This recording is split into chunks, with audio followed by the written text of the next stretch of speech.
and welcome to the Author Roundup, a special segment of the Book Connection show where we meet up and coming indie authors and talk to them about their recently released books.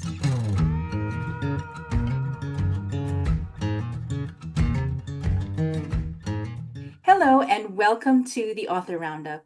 I'm your host, Jenny. Sometimes relationships don't end with a fight or a dramatic breakup, they just quietly drift apart.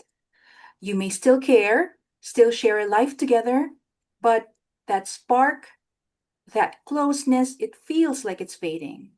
Today, we're exploring one of the most painful shifts in relationships. What happens when a partnership starts to unravel long before anyone says a word? How do small patterns, unspoken needs, and emotional distance quietly change the way two people connect? Joining me today is Dr. Arica Law, relationship dynamic specialist and author of The Silent Breakup, The Untold Story of Disconnection, and The Small Steps Back Toward Healing.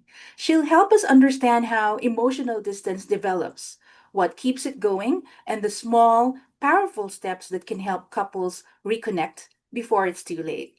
Dr. Law, welcome. It's so wonderful to have you here. Thank you. Thank you for having me. hmm So I'm so excited to talk to you about your book. It's a very interesting topic. What first made you want to write about that kind of breakup that happens emotionally before it happens formally? Um, it actually came from a very ordinary moment in my relationship. One day, my partner and I had a fight right before he was going away. Because we were not physically together, it was very easy for us to avoid each other for the next couple of days, and we barely spoke.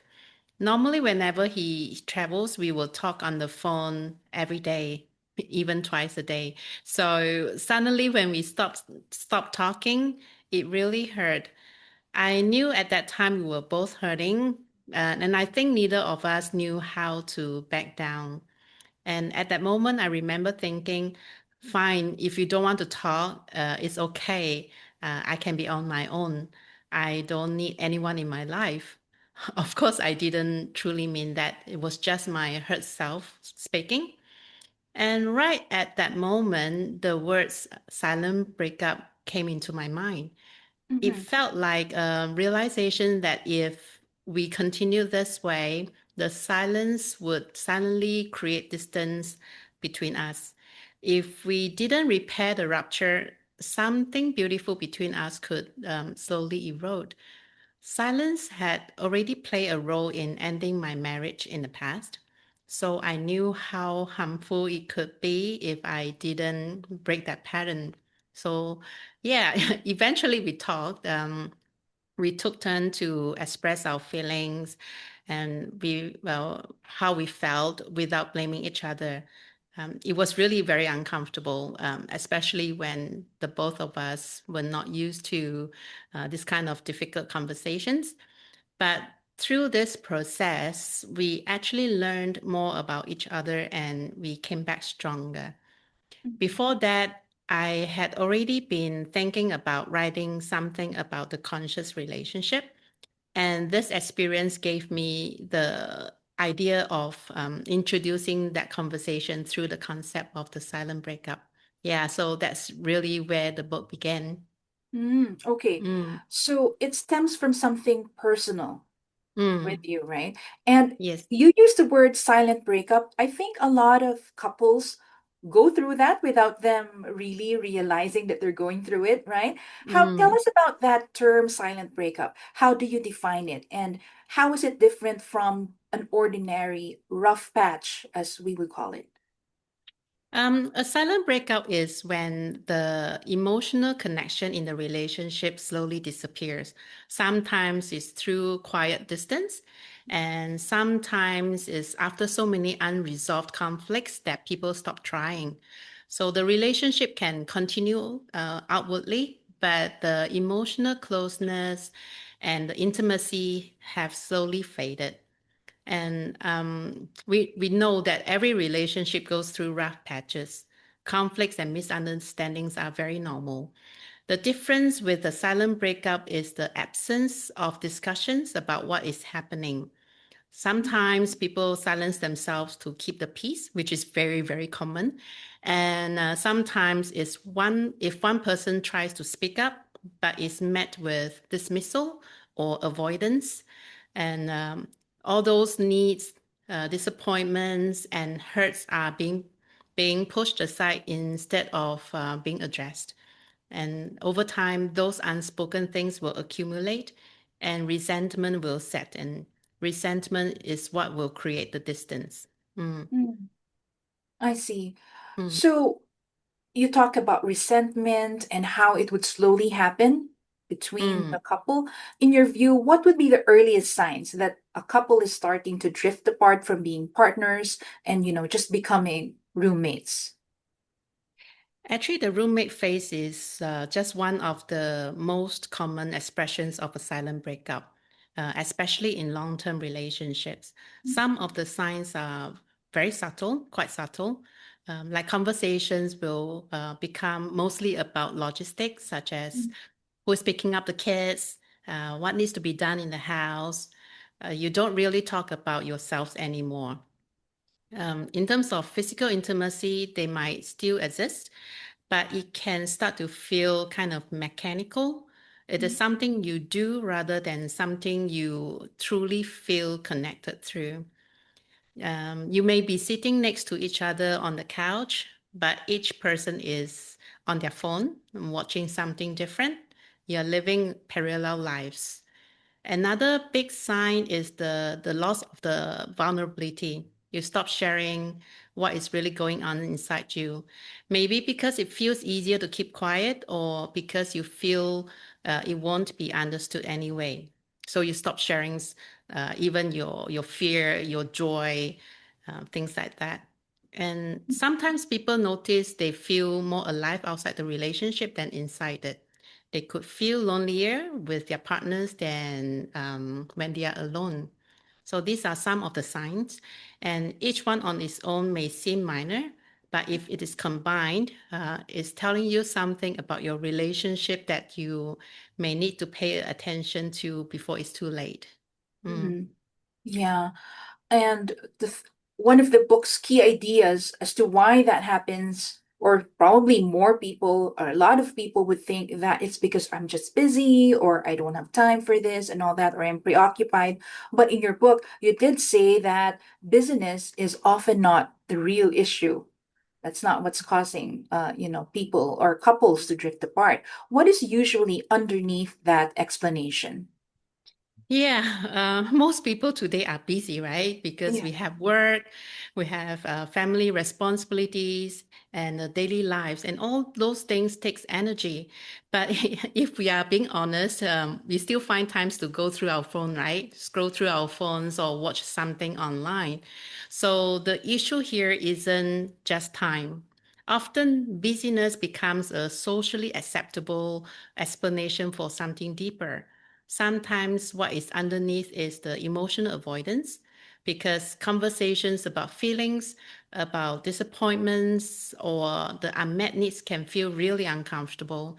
So it is much easier to say that you are busy than to face something that might create conflict or vulnerability. Yeah, so busyness becomes a kind of protective shield. It allows people to avoid the emotional work that connection actually requires. Mhm. Yeah, I do understand that there are difficult seasons like illnesses, newborns, special needs, and so on. But connection doesn't require grand gestures or hours. You can still find connections in the margin. Like you can have regular small moments like a hug in the kitchen or being Right. present during meals together or sending silly messages. So, yeah, just don't use business as an excuse to not connect. Mm. Yeah. Don't Mm. fall into that trap of using I'm business, busy. right, as a reason, right? Yeah, Okay. yeah. And Dr. Law, we also know that when you get into a relationship, you bring past wounds with you, right? Mm, And you write about how these past wounds could shape present relationships. How can someone tell when they're reacting to their partner versus reacting from their own history? All of us have history. All of us bring history into our relationships. None of us arrives with a completely blank slate. So Mhm. often what happens is that the partner's behavior activates something that already exists inside us. So you can tell if a reaction feels much larger than the situation itself. For example, a casual remarks feels like a deep rejection, or a moment of distance suddenly feel like abandonment. That can be a signal that something older has been triggered. But that doesn't mean the partner's behavior doesn't matter or harmful behavior should be excused. But it can be helpful to pause and ask yourself a simple question. Am I reacting to what is happening right now? Or something about the past, something from the past also being touched here? That's also why my book includes reflection prompts to help readers and listeners explore those patterns so they can understand whether they are more from the present moment or from the past. Or sometimes it can be both. Yeah. It's the awareness that is very important, because the awareness is powerful when we start to notice the pattern, and when we start to notice those patterns, we have more choice in how we respond. Mhm. I Mm. see. Dr. Law, now that you have identified that your reaction is about the past, something that you've experienced in the past, how can you manage that now that you are in this present relationship? Yeah, understanding the reactions is from the past. If you know that it is from the past, then you have to work on it. Like, why do you bring those past into this present relationship? And understanding that your reaction is not just about your partner, it is something that is inside you. And sometimes your nervous systems will tell you that I'm being angry because of my partner's behavior. But in actual fact, it is not his behavior that triggered you. It is your past experience. So understanding it is the first step, and you have to work on it. Yeah. Mhm. I Mm. see. So awareness is really the first step and the The biggest step first step, that, yeah, and that yes. that the person But can take. the healing is in the doing. Right. I see. Yeah. So you also have a chapter on what they call the silent load, and I'm sure that Mm. will resonate with a lot of your readers. Why is invisible emotional labor so powerful in creating distance? Actually, the silent load that I wrote in my book doesn't just refer to the invisible emotional labor. It also includes the tangible load, like the caregiving and the housework, like the cooking, the cleaning, the laundry, the grocery shoppings, and etc. What makes this such a heavy burden to carry is not the task itself, it is the invisibility. Because what is not visible is not appreciated, and what is not appreciated will eventually get taken for granted. Yeah, so when your effort is constantly not recognized, not acknowledged or appreciated, it will wear you down. And then you will begin to feel alone in the relationship, because when you feel unseen or unheard, you start to create stories in your mind. Stories like they don't care, they don't notice, I'm carrying this by myself, I'm alone in this. Yeah. So once over time, those stories can turn again into resentment, and resentment is one of the quiet forces that push couples further apart. Hmm. Mm. So it's really It's important the that. invisibility. Yes. Mhm. So appreciation towards, Yes. what you get from your partner and all that is really important. And also another thing that you write about, Dr. Law, is about intimacy that goes beyond the physical. What do you Yeah. wish more couples would understand about the connection between emotional safety and physical closeness? Yeah, our bodies are deeply connected to our emotional experience. When we don't feel emotionally safe, our nervous system moves into the protection mode. Mm, And when we are in this state, the body is focused on survival. rather than the closeness. Yeah, so the physical intimacy is not just about the physical act. It is strongly influenced by whether someone feels relaxed, seen, and emotionally safe with their partner. And especially for women, emotional connection is what often allows the physical desire to emerge. When emotional safety is missing, the body naturally resists closeness. For women, at least, I think. Yeah. Yeah, understanding this can shift the conversation away from pressure or blame and bring it back to rebuilding the emotional safety first. When the emotional safety is present, you can get emotional intimacy. It will begin to grow again. When emotional intimacy is there, it will create the space for the physical intimacy to develop naturally. Mhm. Mm, Also, in relation to that, Dr. Law, for someone who knows that something is wrong, let's just say, uh, um, let's say the husband is already feeling that something is wrong, but they don't know how to begin. What does breaking the silence actually sound like? Breaking the silence doesn't have to start with a perfect conversation. It can start with something very simple and very honest. Something like, I feel we've been drifting a little lately, and I miss how we used to connect. Many couples wait until they have all the right words, but connection usually starts with vulnerability, not perfection. So when someone speaks from a place of honesty and from the heart, rather than accusation, it will change the emotional tone of the conversation. Yeah, so the first step is simply naming what is happening out loud without blame, just to open the door. Because once the silence is broken, and then there will be at least space for the understanding to begin. Mhm. I Mm. see. And as a follow-up question to that, Dr. Law, how do you get both parties, like let's say the husband and the wife, to be um in that zone to start talking about it? Because there are some cases wherein only one of them is willing to reach out and the other one Yeah. is still, not yet ready, like that. How do you get, or what are we supposed to do to get both in that zone? It's very hard to get both person in that zone at the same time. Correct. I think that's Sometimes, where most of the problems would begin, right? Because one is willing to start the repair, as we say, and then the other one is still hurting and all that. So, mm. the other one would feel resentment if the other party is not yet receptive to it, right? So, how do we get past that? um, I think it's just keep trying.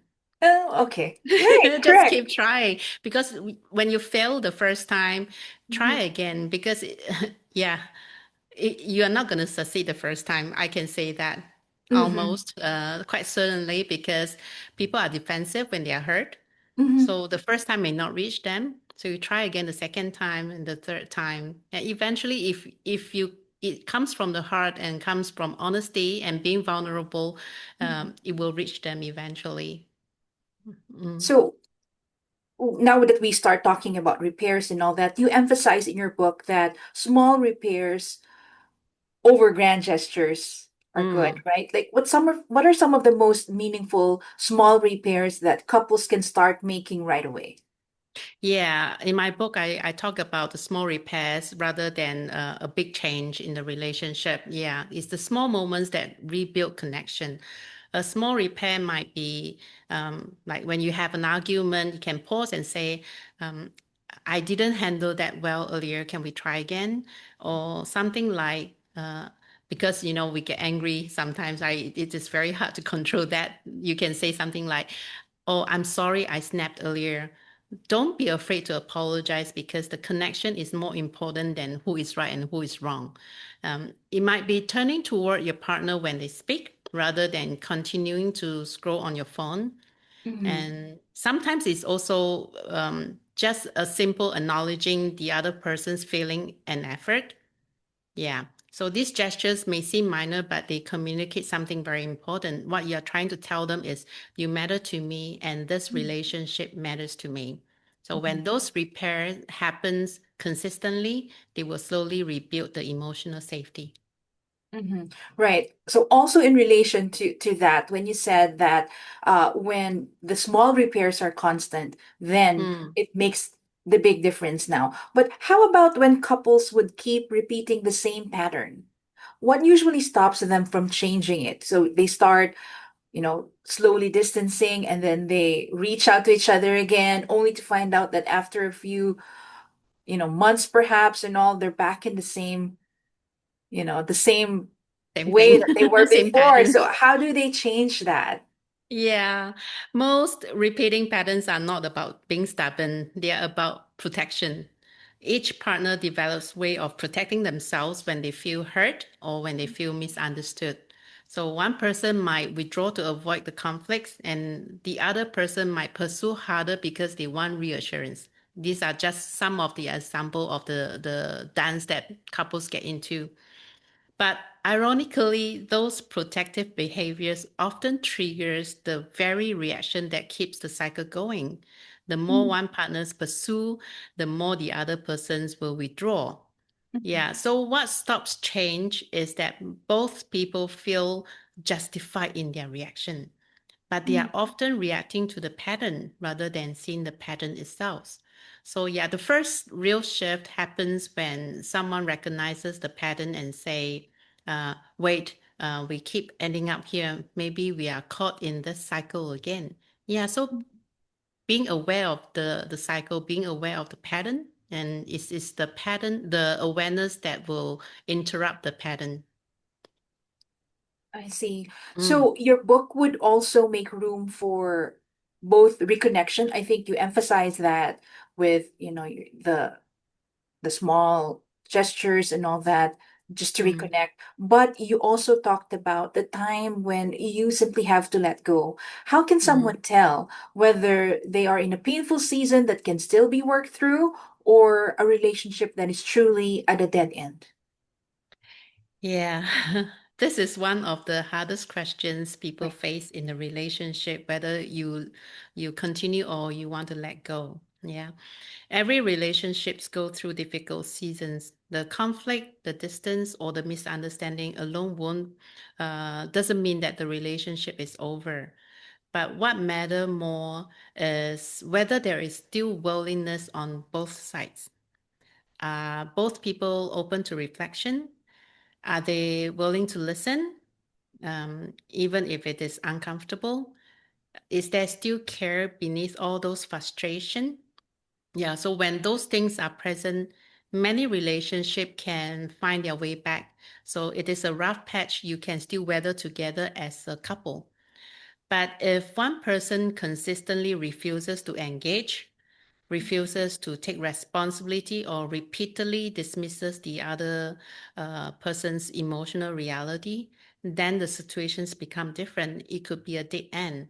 Yeah, you can do all the work, you can try, you can soften yourself, but then the other person just refused to meet you there. So it could be a dead end. Yeah, so if there is no partnership in the relationship, it becomes an emotional burden that one carries alone. And in relationship, it's two persons. No one is supposed to carry the relationship alone. Mm. Mhm. That's right. And at that point, you would just have to accept things as they are. Yeah. Yeah. At least you have Mhm. tried. So whether to stay or go, it has to come from clarity, not from fear, but from Mm. a place of clarity. Mm. I Mm. love that. So it has to come from a place of clarity and not out of fear. Okay. Yeah, Yeah. whether to stay or to leave, it has to be Mhm. from clarity. Yeah. Mhm. So, Dr. Law, let me shift a little bit from the book's message to your experience of writing and publishing your book this time. How did the Mm. process of writing and publishing your book change your understanding of your own story and your own voice as an author? Um, when I first began writing the book, I thought the hardest part was to put the words on the pages. But it turned out that the deeper challenge was, which is also a gift, was to read the words back. During editing, I had to revisit those ideas and moments in my life. which make me realize they still have something to teach me. Some of the chapters make me smile because they remind me how far I've grown. Others make me pause because they bring back those lessons that I don't want to forget. I've read the manuscript many times and listened to the audiobook as well. And I feel like I'm both the writer and the reader at the same time, and also the listener when I listen to the audiobook, absorbing those insights all over again. What the process really showed me is that the healing and the understanding relationship isn't a one-time realization. It's something we keep returning to. We remember, we apply what we have learned, and then the life will continue to give us new chances to practice it again. Yeah, and that's also my hope for the readers, that the book doesn't just give them ideas, but invite them to into some the same ongoing journey of reflection, applying what they have learned and continuing to grow from there. Mhm. So, your book blends professional insight with deeply personal emotional truth. And I think that's why your book resonates with a lot of readers because it's also deeply personal on your part. How did you decide what parts of your experience to share in the book and what to keep private? Yeah, that was something I thought about very carefully when I was writing the book. I didn't want the book to become like a personal memoir, but at the same time, relationships are deeply human experiences. Sometimes sharing parts of our own journey will help the readers and the listeners feel less alone. So I Mhm. chose to share experiences that could illuminate those patterns many people go through, like the moments of disconnection, misunderstandings, or emotional learning. But I was also very mindful about protecting the privacy of the people in my life. The goal was never to expose anyone. The goal was to help readers recognize themselves and their own relationships with compassion. Mm. So, yeah, so your book has been out for a few months now, and I'm sure a lot of people have started to give you feedback. What's the most meaningful feedback or review you've received about your book? Yeah, I've received many meaningful messages from readers, also reviews, telling me that the book spoke to them, helped them understand what was happening in their relationship, and gave them hope. That already means a lot to me.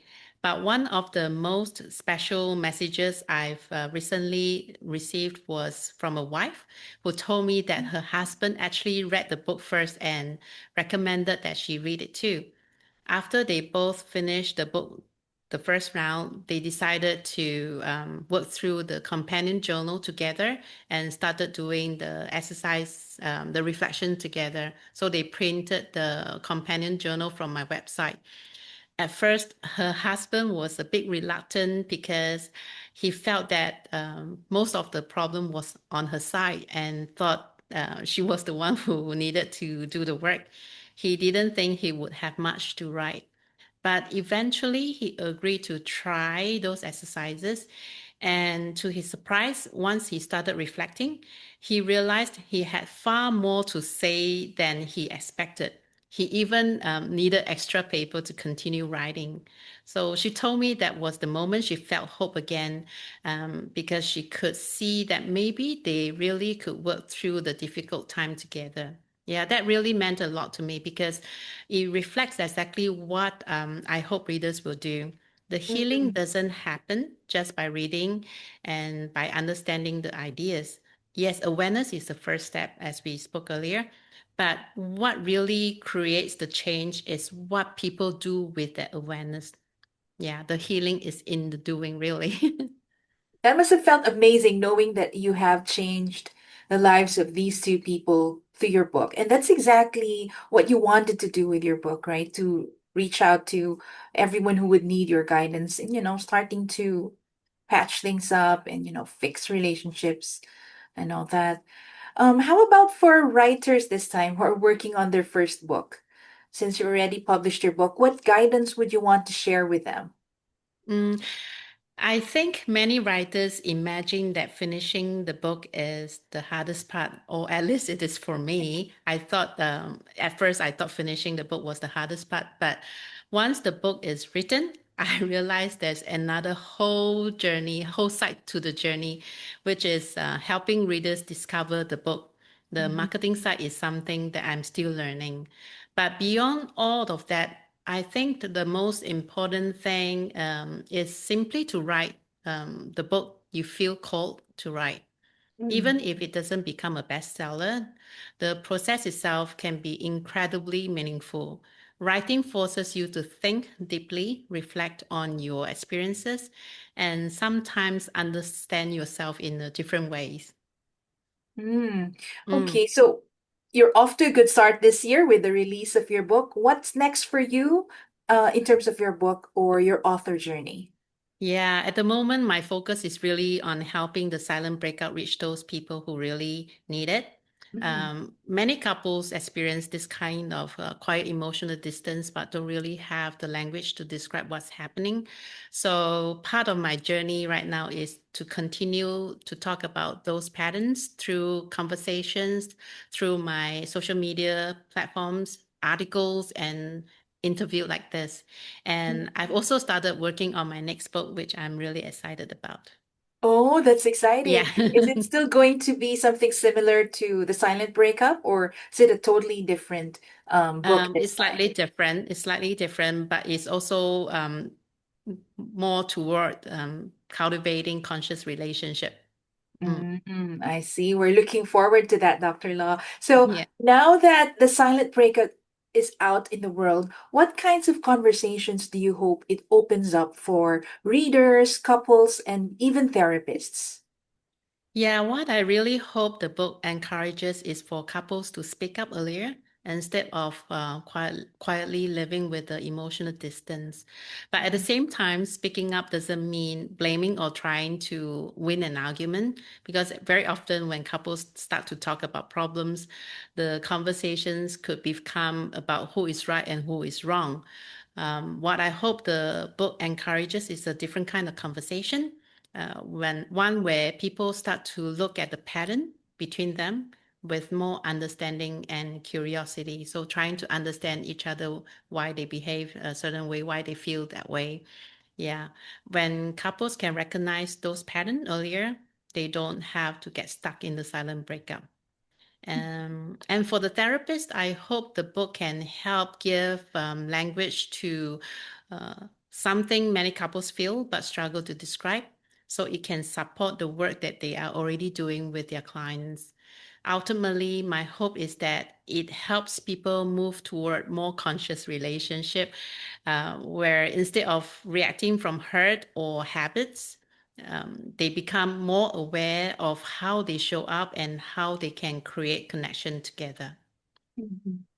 I see. That's a very beautiful message, Dr. Law, to all of Thank your you. readers, all of people who are tuned in right now. Before we wrap up, where can our audience connect with you online, and where can they find a copy of The Silent Breakup?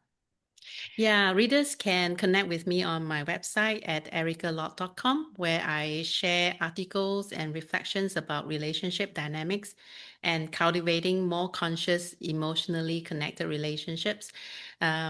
You can find The Silent Breakup in print, ebook, and audiobook formats on most major platforms such as Amazon, Apple Books, Audibles, Spotify, and Google Play. Mhm. And that brings this conversation to a close. A heartfelt thank you to Dr. Arica Law for joining us and sharing her insights on emotional distance, relationship dynamics, and the small steps that can help couples reconnect. I'm sure a lot of you will want a copy of her book, The Silent Breakup, The Untold Story of Disconnection, and the Small Steps Back Toward Healing by Dr. Arica Law. You can get it in softcover, hardcover, ebook, Yep. and audiobook formats. It's available in Amazon.com, BarnesandNoble.com, Balboa Press online bookstore, and other resellers. Thank you so much for tuning in to the Author Roundup. I'm Jenny, and I look forward to bringing you more inspiring stories and insights. See you in the next episode.